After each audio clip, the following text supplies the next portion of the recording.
পশ্চিমবাংলা, যেমন বিহারে ভোট হয়ে গেছে, পশ্চিমবাংলায় ভোট তো অবশ্যই হবে। আচ্ছা, আমাদের এই পশ্চিমবাংলার মানুষ যারা, এই পশ্চিমবাংলার মানুষ যারা আছেন, যারা গরিব অসহায়, তাদেরকে আমি বলছি যে এই যে বিজেপি সরকার, আমি নাম ধরে বলছি, বিজেপি সরকার বিহারে তো দেখলেন কিভাবে ভোট চুরি করে সরকার গঠন করবে বলে চিন্তা ভাবনা নিচ্ছে। এই যে চোরেরা বাংলায় এসে এনারা কি আবার অন্যদেরকে বলছে এরা চোর। তবে একটা কথা মাথায় রাখবেন, যারা চোর তারা কিন্তু বেশি অংশ মানুষকে চোর মনে করে, ঠিক আছে? তা যাই হোক, আমাদের এই সাধারণ, আমাদের পশ্চিমবাংলার যারা মানুষ গরিব অসহায়, দিন আনে দিন খাটে, তাদেরকে আমি বলছি, আচ্ছা এই যে বিজেপি সরকার, শুধু বিজেপি বিজেপি করে আপনারা পাগল হন, যারা পাগল হন আর কি, তাদেরকে আমি বলছি, আপনাদেরকে কি দিয়েছে বলুন তো? কি দিয়েছে? হয়তো এই মামাটির সরকারের কিছু মানুষ আছে, যেমন নিচু লেভেলে যারা আছে, হয়তো একটা পেপার আসলো, কিছু ওলা আসলো, এই সমস্ত জিনিস হয়তো কিছু কিছু মানুষ হয়তো অল্প অল্প আসে, সেগুলো হয়তো ভাগ করতে অনেক মানুষ পায় না, তার জন্য রাগ ক্ষোভ অনেক কিছু দেখায় যে আমি এই দলটা করবো না, আমাকে কিছু দেয় না, বিভিন্ন রকমের কথাবার্তা। আচ্ছা, এই যে আপনারা প্রত্যেক মাসে ভালো একটা টাকা পাচ্ছেন, প্রত্যেক মাসে আপনারা কিন্তু এই যে রাইস যা খাচ্ছেন, তা কোথায় পাচ্ছেন? কোথায় পাচ্ছেন বলুন? এই বিজেপি সরকার আপনাদেরকে দিচ্ছিলেন, আপনাদের মুখের থেকে ফের কেড়ে নিয়েছে। কেন নিয়েছে কেড়ে? সেটা একবার প্রতিবাদ করেছেন যে আমরা তো আপনার দলটা করি, ভালোবাসি, আপনার সাথে থাকবো, আছি। তাহলে কেন আপনারা প্রতিবাদ করেননি যে আমার মুখের থেকে আমাদেরকে খাদ্যটা কেড়ে কেন নিয়েছেন?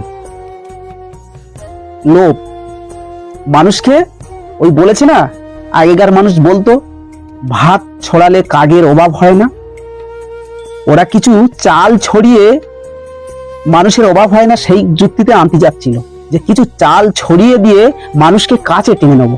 দেখছে যে চাল আমরা ছড়াচ্ছি কিন্তু মানুষ আমাদের কাছে আসছে না, যারা বোকা তারা কিন্তু যাচ্ছে। বুঝতে পেরেছেন?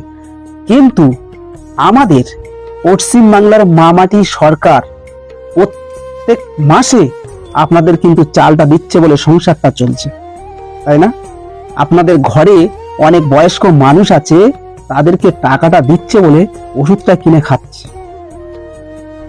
অনেক বাড়িতে যারা ভান্ডারের টাকা পাচ্ছেন, তাতে করে তাদের অনেক হাত খরচটা বার হয়ে যাচ্ছে।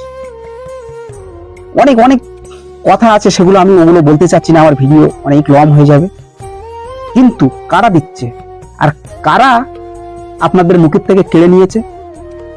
তাহলে কেন এখনো পর্যন্ত এভাবে আপনারা করবেন? ভাবুন যে আমাদের কাছ থেকে সবকিছু কেড়ে নিয়েছে, তাহলে কেন তার সাপোর্ট করব? কেন? সাপোর্ট করতে গেলে সাপোর্ট করুন মামাটি মানুষের সরকারের। আপনাদেরকে চাইতে লাগে না, আপনাদের ঘরে পৌঁছে যাচ্ছে। বলেছি না, মানুষের সুযোগ করে দিলে মানুষ মাথায় উঠে নাচে, এই সেই কল কিছু কিছু মানুষের হয়েছে। সেই জন্য আপনারা বেশি কিছু ভাবার চেষ্টা করবেন না, যেটা আছে আমাদের পশ্চিমবাংলায় সেটা থাকবে, সেটার সাথে থাকুন, সবাইকে নিয়ে চলুন। কিন্তু এই যে কিছু কিছু মানুষ আছে তারা বাইরের রাষ্ট্র থেকে এসে আমাদের এই পশ্চিম বাংলাটাকে শেষ করার জন্য উঠে পড়ে লেগেছে, যাতে ওরা শান্তিতে আছে, এইটাকে যাতে শান্তিতে না থাকতে পারে সেই ব্যবস্থাটা তারা করছে এই বিজেপি সরকার। ওই জন্য বলছি আপনারা পা টেনে নেন, যারা আছেন তাদেরকে বলছি, কেন ফালতু পা জড়াচ্ছেন? পা জড়িয়ে লাভ নেই। ভাববেন, বারান্দায় বসে বসে ভাববেন যে কার খাচ্ছি, কার টাকায় চলছি, কার টাকায় ওষুধ খাচ্ছি। হয়তো সাধারণ মানুষের টাকা নিয়ে সবকিছু হচ্ছে মানছি, কিন্তু এই যে টাকাটা একত্র করে প্রত্যেকটা মানুষের ঘরে ঘরে পৌঁছে দেওয়া অত বড় সহজ না।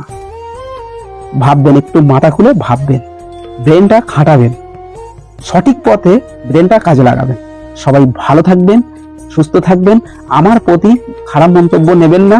আমি খালি একটু আপনাদেরকে স্মরণ করে দিতে চেয়েছি যে আজ আমরা, আমাদের চাইতে লাগে না, 1 টাকা ইনকাম করতে গেলে সারাদিন যদি রাস্তার পাশে বসে থাকেন না, কেউ 1 টাকা আপনার ঘরে পৌঁছে দেবে না। কিন্তু আপনার চাইতে হয় না, আপনার ঘরে পৌঁছে যাচ্ছে। একটু ব্রেন খাটাবেন। আমি শুধু এটুকু স্মরণ করার জন্য আমি এটা বললাম। সবাই ভালো থাকবেন, সুস্থ থাকবেন।